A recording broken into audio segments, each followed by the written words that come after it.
हैदराबाद में भारतीय जनता पार्टी की 2 दिवसीय राष्ट्रीय कार्यकारिणी की बैठक चल रही है। कल बैठक का दूसरा दिन था।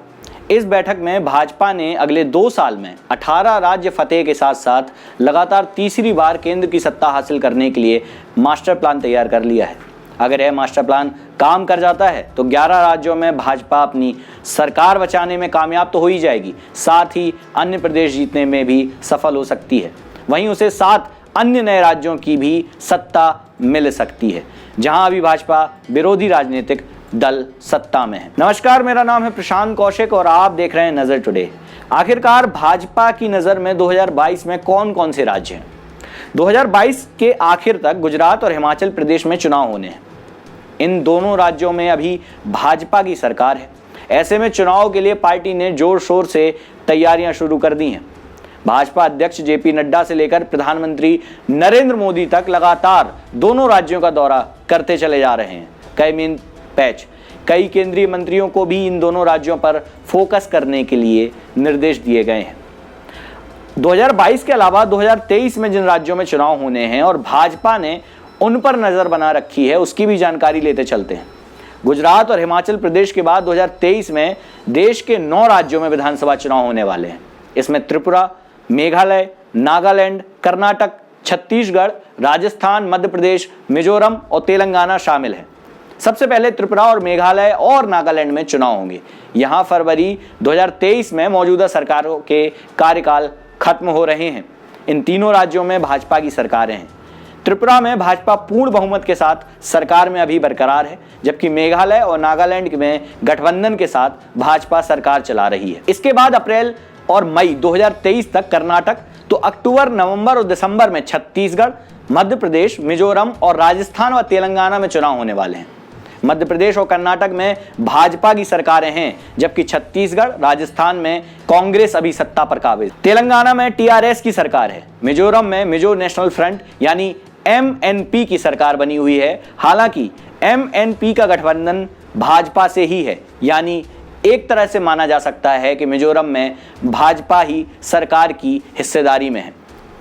2022 और 2023 के बाद 2024 में आखिर क्या होगा और 2024 में किन राज्यों के चुनाव हैं जिन पर भाजपा अपनी नजर अभी से बनाए हुई है? 2024 में 7 राज्यों में चुनाव होंगे। इसमें आंध्र प्रदेश, अरुणाचल प्रदेश, उड़ीसा, सिक्किम, हरियाणा, महाराष्ट्र और झारखंड शामिल हैं। इसमें से हरियाणा, महाराष्ट्र को छोड़कर भाजपा की कहीं भी सरकार अभी मौजूदा स्थिति में नहीं है। 2022, 2023 और 2024 के विधानसभा को अगर अलग भी रखा जाए तो लोकसभा चुनाव की तैयारियां भी भाजपा ने अभी से शुरू कर दी हैं। 18 राज्यों के विधानसभा चुनाव के साथ साथ भाजपा की नजर 2024 में होने वाले लोकसभा चुनाव पर भी है। भाजपा लगातार तीसरी बार पूर्ण बहुमत के साथ सरकार बनाने की कोशिश जरूर करेगी। इसके लिए अभी से तैयारियां भी शुरू कर दी गई हैं। इन तैयारियों में बहुत सारे कार्यक्रम ऐसे हैं जो भाजपा ने अभी से शुरू कर दिए हैं और उन सब की जानकारी हम एक एक करके देखते चलते हैं, क्योंकि भाजपा इस समय विश्व की सबसे बड़ी पार्टी होने का दावा भी करती है और उसकी तैयारियां भी कुछ इस प्रकार की ही हैं कि वो पहले से भविष्य की तैयारियों को लेकर चिंतित रहती है। सबसे पहला काम तिरंगा आंदोलन। भाजपा ने देश भर में तिरंगा आंदोलन चलाने का फैसला कर लिया है। इसके जरिए भाजपा देश के राष्ट्रवादी लोगों को अपने साथ जोड़ने का काम करने वाली है, खास तौर पर उन युवाओं को जो पहली बार वोट डालने वाले हैं। इसमें महिलाओं की भागीदारी भी सुनिश्चित करने के लिए कहा गया है। वैसे तो तिरंगा यात्रा देश के हर जिले में निकाली जाएगी, लेकिन सबसे ज्यादा फोकस उन राज्यों पर होगा जहां आने वाले 2 साल में विधानसभा के चुनाव होने वाले हैं। पार्टी ने इस यात्रा के जरिए 20 करोड़ लोगों को जोड़ने का फैसला कर लिया है। इसके अलावा दूसरा कार्यक्रम जो भाजपा चलाने जा रही है वो है हर बूथ 200 कार्यकर्ता। मेरा बूथ सबसे मजबूत के बाद अब भाजपा ने हर बूथ 200 कार्यकर्ता अभियान चलाने का फैसला कर लिया है। इसके तहत ऐसे 200 कार्यकर्ता चुने जाएंगे जो लगातार सक्रिय रहेंगे। जिस बूथ पर भाजपा कमजोर है वहां ज्यादा फोकस किया जाएगा। पार्टी ने इसके लिए 50,000 बूथों को चिन्हित भी कर लिया है। बूथ के 200 सक्रिय कार्यकर्ता केंद्र और अगर राज्य में भाजपा की सरकार है तो राज्य की नीतियों और योजनाओं को आम लोगों तक पहुंचाने का काम करेंगे। इनके बूथ के अंतर्गत आने वाले घरों की पूरी जानकारी इनको रखनी होगी। बूथ के अंतर्गत रहने वाले लोगों के हर सुख दुख में इन कार्यकर्ताओं को जाना अनिवार्य होगा, उनके लिए काम करना अनिवार्य होगा, उनकी मदद करनी होगी और इस प्रकार से अपने बूथ को मजबूत करना होगा। तीसरा बड़ा काम जो भाजपा करने जा रही है वो है ग्रामीण इलाकों पर ज्यादा फोकस करना। भाजपा जानती है कि उसकी पकड़ शहरी इलाकों में अच्छी खासी है, ऐसे में अब पार्टी ने ग्रामीण इलाकों पर ज्यादा फोकस करने का फैसला कर लिया है। इसके लिए पार्टी के बड़े नेता गांव-गांव जाकर प्रवास करेंगे, 1 से 2 दिन तक गांव में रुकेंगे और आम लोगों से रिश्ते मजबूत करेंगे। केंद्र सरकार की योजनाओं का प्रचार इसके जरिए भी किया जाएगा। गांव में जाने से एक बात और पता चलेगी कि भाजपा गांव की राजनीति में कितनी सक्षम है, क्योंकि अभी तक जहां भी वोटिंग होती है शहरी इलाकों में भाजपा लगातार जीतती आती है, पर ग्रामीण इलाकों में भाजपा को मुश्किल का सामना लगातार करना पड़ता है। चौथा और अति महत्वपूर्ण काम जो भाजपा अपने भविष्य की योजनाओं में करने जा रही है वो है जातिगत समीकरण मजबूत करने पर ज्यादा ध्यान देना। भाजपा ने रामनाथ कोविंद के रूप में 2017 में देश को दलित राष्ट्रपति दिया था। इस बार पार्टी ने द्रौपदी मुर्मू के रूप में आदिवासी महिला को उम्मीदवार बनाया है। राज्यसभा और अलग अलग विधान परिषद के चुनावों में भी भाजपा के ज्यादातर उम्मीदवार दलित और पिछड़े वर्ग से ही बनाए गए हैं। पार्टी ने इस नीति को आगे भी मजबूती के साथ बढ़ाने का फैसला कर लिया है। ज्यादा से ज्यादा दलित और पिछड़े वर्ग के लोगों को पार्टी से जोड़ने के लिए यह प्लान बनाया गया है।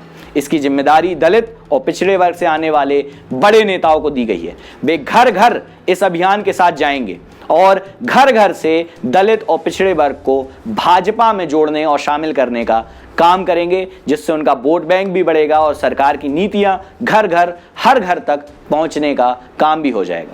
पांचवी और सबसे बड़ी नीति जो कि है सरकारी योजनाओं के लाभार्थियों को साधने का काम। चूंकि भाजपा अभी देश में सरकार में है तो उसके लाभार्थियों को जो भी सरकारी योजनाओं से लाभ मिलते हैं उनके वोटरों को भी साधने का काम भाजपा इस कार्यक्रम के द्वारा करने वाली है। देश भर में करीब 30 करोड़ से ज्यादा लोग ऐसे हैं जिन्हें केंद्र सरकार की अलग अलग योजनाओं का लाभ मिल रहा है। इसमें उज्ज्वला गैस योजना, प्रधानमंत्री आवास योजना, मुफ्त राशन, हर घर नल योजना, किसान सम्मान निधि योजना, स्वच्छता मिशन के तहत शौचालय समेत कई अन्य योजनाओं में लाभार्थी शामिल किए गए हैं। भाजपा इन लाभार्थियों को वोट में बदलने की कोशिश करेगी।